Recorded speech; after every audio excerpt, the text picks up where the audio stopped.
يا ربي بالمصطفى بلغ مقاصدنا واغفر لنا ما مضى يا واسع الكرم مولاي صل وسلم على حبيبك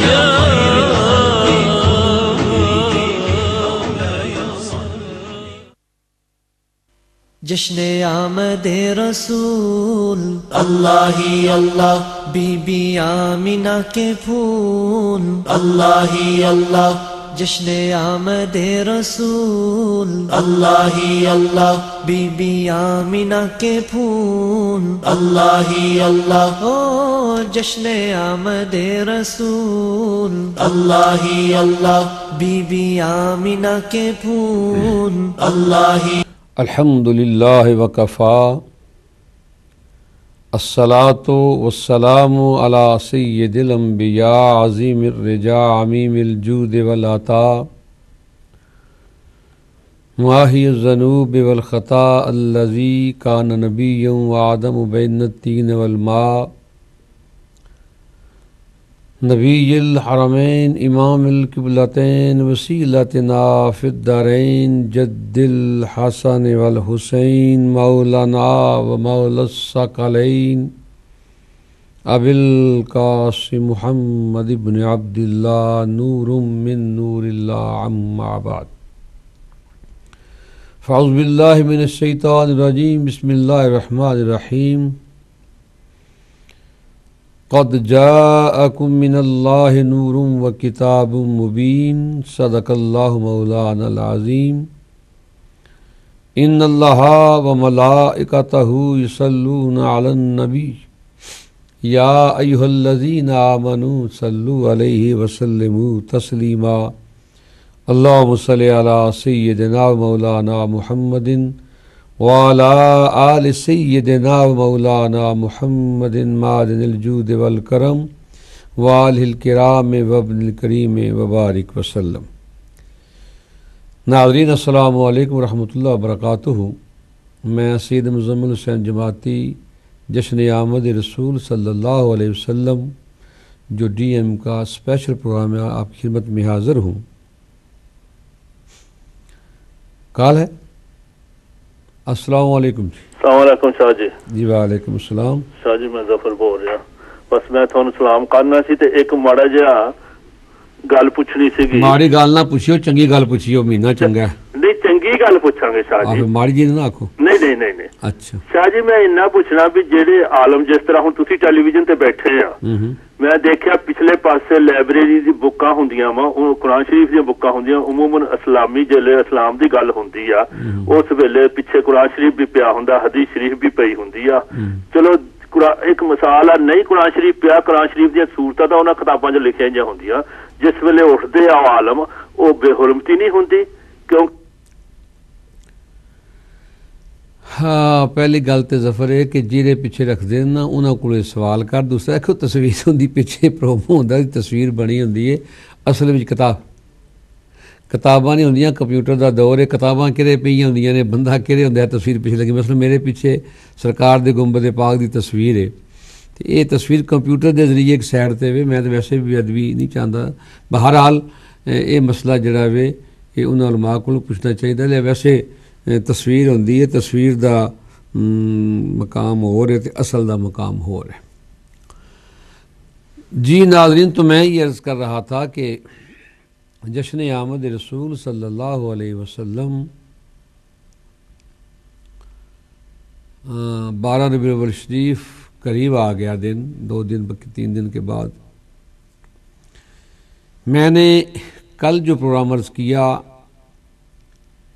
کہ سرکار کا نور پاک پشتوں میں، پاک رحموں میں اور سیدہ آمنہ کے بطن اطہر میں تشریف لایا۔ جی السلام علیکم۔ جی السلام علیکم۔ نام کا ورد چاہیے تھا، دے سکتے ہیں؟ اس وقت نہیں جی، یہ پروگرام ابھی جو میں نے کر رہا ہوں یہ میلاد شریف کے ہیں، بعد میں آپ کر لینا رابطہ، پھر آپ کو دے دیں۔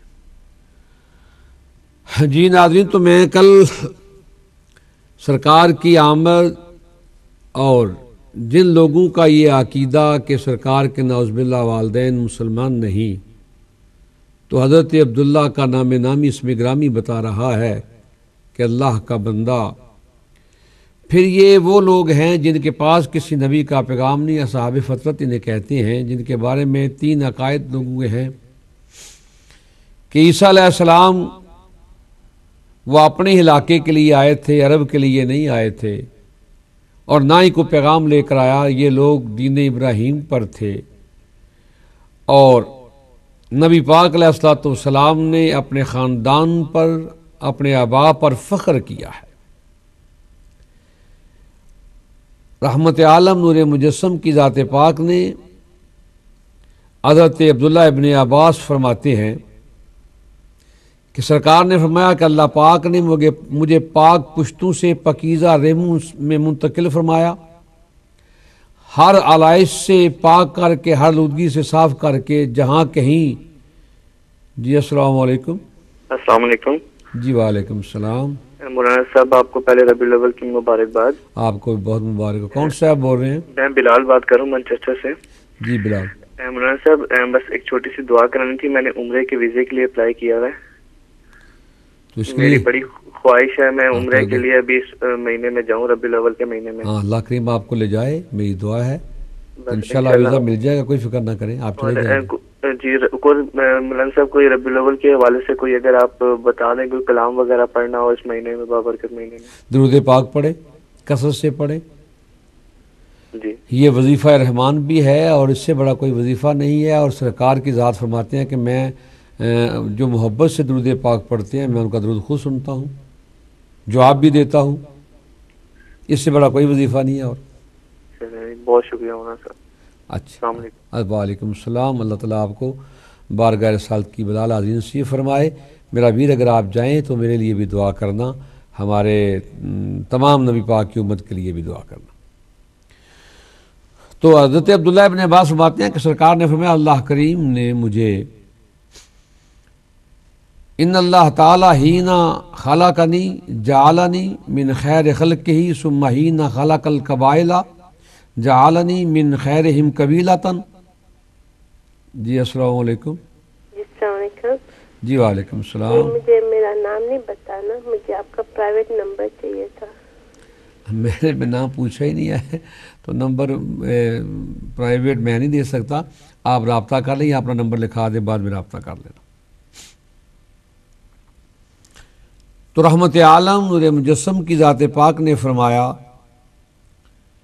کہ اللہ کریم نے بہت سارے قبائل آئے، اللہ نے مجھے بہترین قبیلے میں پیدا کیا، یعنی کہ اللہ نے اپنی مخلوق میں سے بہترین مخلوق میں اشرف البشر اللہ نے انسان کو بنایا، اپنی مخلوق میں سے اعلیٰ جو اللہ کی مخلوق ہے اس میں پیدا کیا، پھر اس میں اللہ کریم نے قبائل بنائے، اللہ نے پھر قبائل میں بہترین قبیلے میں مجھے پیدا کیا، اور پھر اللہ کریم نے ان میں سے کچھ ایسے نفوس ہیں قبائل میں جو اپنے خاندان میں قبائل میں اعلیٰ ہیں، اللہ نے مجھے اس اعلیٰ گھرانے میں اعلیٰ خاندان میں پیدا کیا۔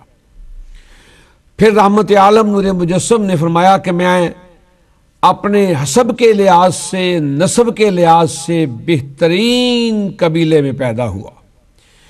اور پھر ام المومنین حضرت عائشہ صدیقہ فرماتی ہیں کہ رحمت عالم نور مجسم کی بارگاہ میں جبریل امین آئے، تو حضور نے جبریل سے پوچھا تو نے زمین کے مشارق و مغارب کو دیکھا ہے، کسی کو مجھ جیسا بھی پایا؟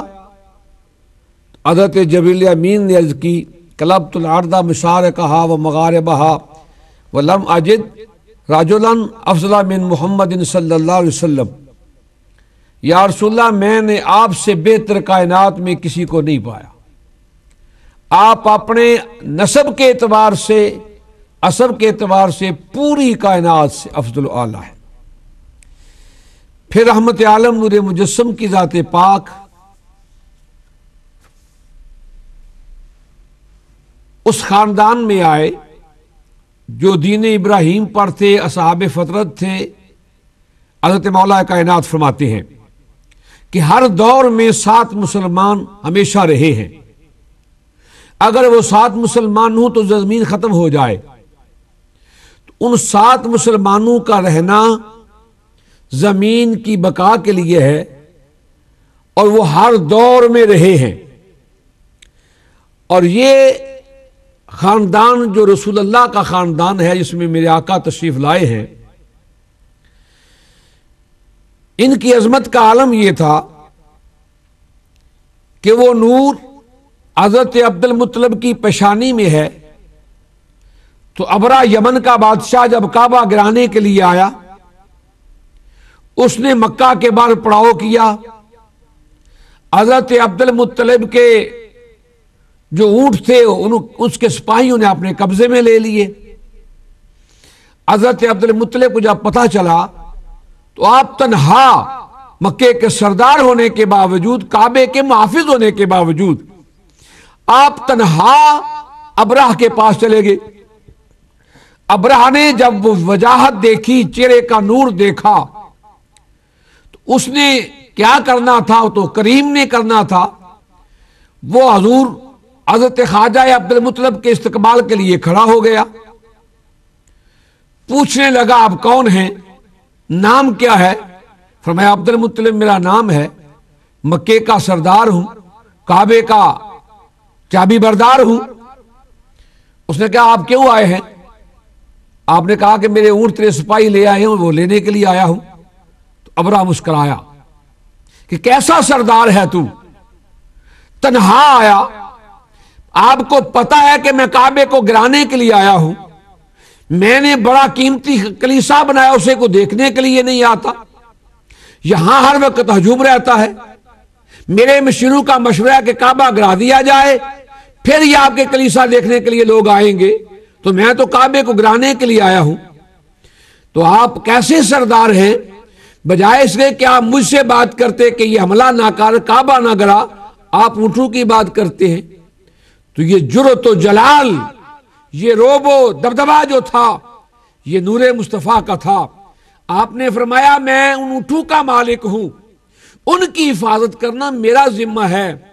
کعبے کا بھی کوئی مالک ہے، کعبہ جانے اور کعبے والا جانے.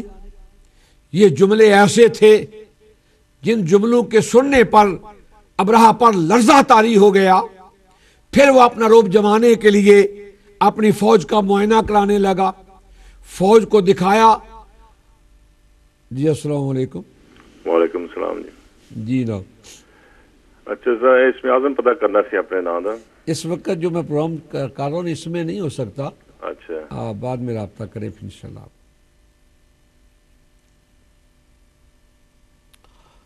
ہاں ناظرین، تو میں یہ عرض کر رہا تھا کہ ابرہہ نے پھر جواباً اپنا روب ڈالنے کے لیے اپنی فوج کا معائنہ کرایا، جس میں ہاتھی تھے، اور اس زمانے میں جس کے پاس فوج کے ہاتھی ہوتے وہ طاقتور فوج ہوتی. اس نے ہاتھیوں کو دکھایا.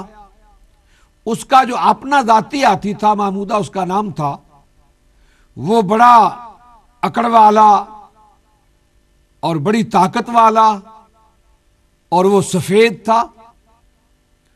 اس کے سامنے جب حضرت عبد المطلب تشریف لائے تو وہ کھڑا ہو گیا. اس نے، آپ جانتے ہیں کہ ہاتھی سلام بھی کرتے ہیں، احترام بھی کرتے ہیں اپنے مالکوں کا، یہ جو اس نے سکھایا ہو. اس نے حضرت عبد المطلب کا احترام کیا، گردن جھکائی، سلام کیا. تو ابرہ حیران ہو گیا، تعجب سے کہتا ہے میرا ہاتھی ہے، میں اس پہ سواری کرتا ہوں، یہ میرا احترام نہیں کرتا. تو آپ کے احترام کے لیے کھڑا ہو گیا، استقبال کیا. تو خواجہ عبد المطلب نے کہا تو کعبے کو گرانے کے لیے آیا ہے، میں تجھے مشورہ دیتا ہوں کہ یہ ارادہ ترک کر دے، اس لیے کہ کعبے کا محافظ اپنے گھر کی حفاظت کرنا جانتا ہے. لیکن ابرہہ دنیا کے لالچ میں تھا، اپنی جاہ و جلال کی عظمت میں تھا. اس نے حملہ تو کیا، لیکن اللہ کریم نے ان پرندوں کو بھیجا جو بہت چھوٹا پرندہ ہے، اور قرآن عظیم نے ان کے آنے کا ذکر کیا، ان کے ایٹم بم کا ذکر کیا، الم تری کیف فعل ربک باصحاب الفیل، اصحاب فیل کے ساتھ کیا ہوا، اور وہ چھوٹے چھوٹے پرندے ابابیل جو اپنے منہ میں چھوٹے چھوٹے پتھر لے کر آئے تھے، وہ جس پر گرتا اس کا جسم 2 ٹکڑے ہو جاتا، ہاتھیوں پر گرتا ہاتھی 2 ٹکڑے ہو جاتا اور وہ پتھر زمین میں دنس جاتا۔ آج سرچ ہو رہی ہے ان پتھروں پر کہ وہ پتھر زمین سے نکالے جائیں، ان کی طاقت و قوت کا اندازہ کیا جائے۔ پتھر تو وہی تھے جو عام تھے، لیکن ان کی طاقت وہ طاقت جبرائیل تھی، وہ قوت جبرائیل تھی جس سے وہ گرتے تھے۔ اللہ کریم نے نور مصطفیٰ کی وجہ سے ابرہہ کو ذلیل و خوار کیا، اور اللہ نے اپنے گھر کی حفاظت فرمائی، اور جو جرأت و جلال اور وجاہت اور عظمت حضرت عبد المطلب کو اللہ نے عطا کی، وہ بھی میرے آقا کے نور کی وجہ سے تھی۔ اسی لیے سرکار نے اپنے خاندان پر فخر کیا ہے۔ کفر پر، کافروں پر فخر کرنا منع ہے، لیکن مومنوں پر، ان کی عظمت پر فخر کرنا یہ سنت مصطفیٰ ہے صلی اللہ علیہ وسلم۔ غزوہ حنین میں جب دشمنوں کی اچانک تیر اندازی ہوئی، اسلامی لشکر میں ایک بگتڑ مچ گئی، صحابہ بکھر گئے، تیروں کی بچھاڑ اور لوگ بھاگ گئے۔ اس میں سرکار نے جو سواری پر، تنہا سواری پر سرکار سوار ہوئے، اور لشکر کے قلب میں آ کر مصطفیٰ نے جو فرمایا، انا النبی لا کذب انا ابن عبد المطلب، میں سچا نبی ہوں، یہ جھوٹ نہیں ہے، اور میں عبد المطلب کا بیٹا ہوں۔ اللہ اکبر۔ مصطفیٰ کریم نے کیا کہا کہ میں اللہ کا سچا نبی ہوں؟ کہاں اعلان کیا؟ حنین کی جنگ کے میدان میں کھڑے ہو کر، قلب لشکر میں آواز دے کر، تنہا کافروں کو مخاطب ہو کر کہا، میں اللہ کا نبی ہوں، یہ جھوٹ نہیں ہے، اور میں عبد المطلب کا بیٹا ہوں۔ سرکار کو بھی فخر ہے اس بات پر کہ میں عبد المطلب کا بیٹا ہوں۔ اور حضرت عبد المطلب یہ کعبے کے ساتھ، کعبے کے سائے میں ایک گدی لگا کے، ان کے احترام میں وہ لگائی جاتی، آپ وہاں بیٹھتے تھے، اور کسی کو جرأت نہ ہوتی کہ اس گدی پر، اس نشست پر کوئی آ کے بیٹھے۔ نہ اولاد عبد المطلب کو یہ جرأت تھی، نہ کسی اور کو جرأت تھی، لیکن میرے مصطفیٰ کریم خرامہ آتے، دوڑے ہوئے آتے، اور کسی نے اگر روکنا چاہا بھی تو خواجہ عبد المطلب فرماتے، نہیں، اس میرے شہزادے کو آنے دو۔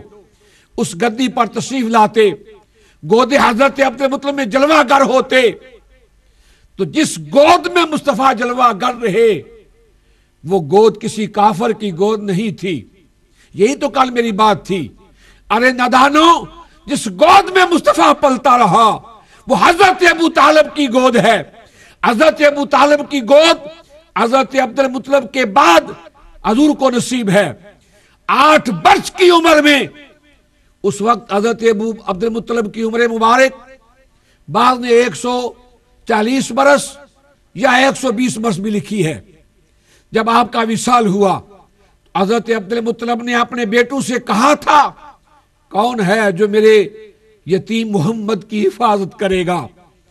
ہر کسی نے یہ کہا حاضر ہیں، لیکن خواجہ عبد المطلب نے اسی کعبے کی دیوار کے ساتھ ٹیک لگائے ہوئے، اسی نشست پر جلوہ گر ہو کر اپنے بیٹوں کو مخاطب کر کے کہا، اس وقت میرے حضور اپنے دادے جن کے باپ ہونے پر حضور نے فخر کیا ہے اور رجز میدان جنگ میں پڑا ہے کہ میں اللہ کا سچا نبی ہوں اور میں عبد المطلب کا بیٹا ہوں، اس گود میں بیٹھے ہوئے تھے۔ حضور نے حضرت خواجہ عبد المطلب نے کہا نہیں، جس کا انتخاب میرا بیٹا کرے گا اسی کے ذمہ ہوگا۔ چنانچہ مصطفیٰ کریم اپنے دادے کی گود سے اٹھے اور چچے حضرت ابو طالب کی گود میں آ کر بیٹھ گئے، جس پر حضرت عبد المطلب نے کہا واہ بیٹا محمد، تیرا انتخاب بڑا خوبصورت ہے۔ باپ کہتا ہے انتخاب مصطفیٰ کو سہرا رہا ہے کہ انتخاب صحیح ہے، پھر کائنات جانتی ہے، پورا ملک، قبائل، خاندان سب مخالف ہیں، اور تنہا حضرت ابو طالب کی ذات پاک مصطفیٰ کریم کے ساتھ ہے۔ جس گود میں نبی بیٹھے وہ نبی کی گود کفر والی نہیں ہو سکتی، اور نبی جلوہ گر ہو وہاں فیض نہ ہو، یہ کیسے ہو سکتا ہے؟ اس کو تو سبھی مانتے ہیں کہ جس مچھلی کے پیٹ میں حضرت یونس علیہ السلام 40 دن رہے وہ مچھلی جنتی ہے، وہ مچھلی جنتی ہے جس کے پیٹ میں حضرت یونس علیہ السلام کا قیام ہے۔ ارے جس کے پیٹ میں حضرت یونس رہے وہ مچھلی جنتی ہو سکتی ہے، تو جس کے پیٹ میں اور گود میں مصطفیٰ رہے وہ باپ اور وہ ماں کیسے جنتی نہیں ہو سکتی؟ ارے میرے مصطفیٰ کی ذات تو وہ ذات ہے، حضور کی رحمت تو وہ رحمت ہے۔ اگر تھوڑا سا بھی کسی نے سرکار کے ساتھ بھلا کیا ہے تو سرکار کی رحمت نے گوارا نہیں کیا کہ وہ دوزخ میں جائے۔ آج ہمارے علماء کہتے ہیں کہ حضرت ابو طالب کو حضور نے دوزخ سے نکالا تو ہے لیکن ابھی گھٹنے تک پاؤں دوزخ میں ہیں۔ ارے ہم جیسے سیاہکاروں کو، گناہگاروں کو، بدعملوں کو کملی والا نکالے تو پورے کا پورا نکالے۔ اس چچا نے سینے پہ مصطفیٰ کو سلایا ہے، اپنے کاندھوں پہ اٹھایا ہے، ساری دنیا سے مخالفت لی ہے، اس کو نکالے مصطفیٰ تو پاؤں دوزخ میں رہے۔ کیا مصطفیٰ کی شان و عظمت کی توہین کرتے ہو؟ ارے دوزخ میں تو کیا میرا سایہ نہ جائے گا، کیونکہ رسول پاک سے یہ دیکھا نہ جائے گا۔ حضرت ابو طالب کی ذات تو وہ ذات ہے کہ جب تک مصطفیٰ کریم نہ آتے حضرت ابو طالب کھانا نہیں کھاتے، نہ اپنے بچوں کو کھانے دیتے تھے۔ فرماتے جاؤ میرے محمد کو تلاش کر کے لاؤ۔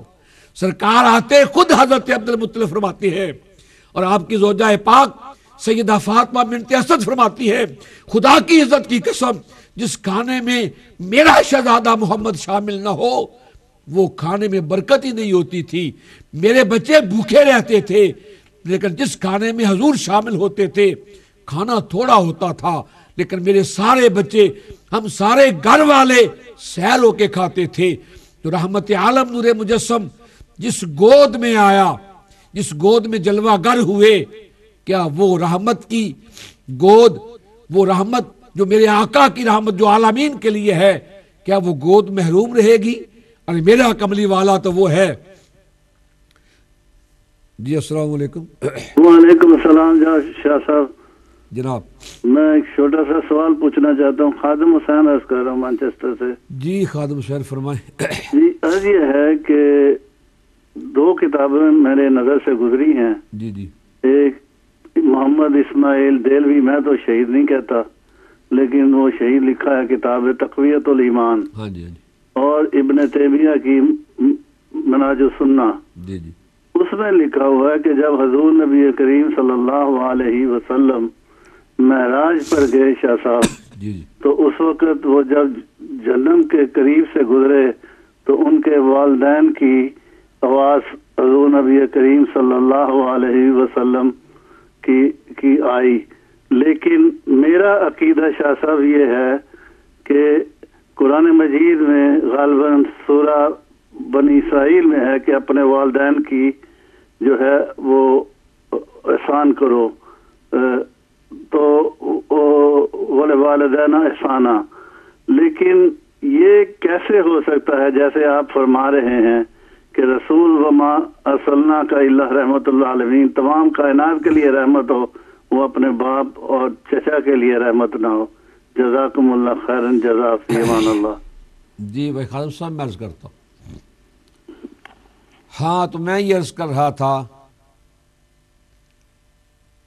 کہ رحمت عالم کی رحمت تو گوارا نہیں کرتی کہ کوئی حضور پر تھوڑا سا بھی احسان کرے، تھوڑا سا بھی سرکار کے کام میں حصہ بٹائے، تو میرے آقا کی رحمت تو یہ گوارا نہیں کرتی کہ وہ دوزخ میں جائے۔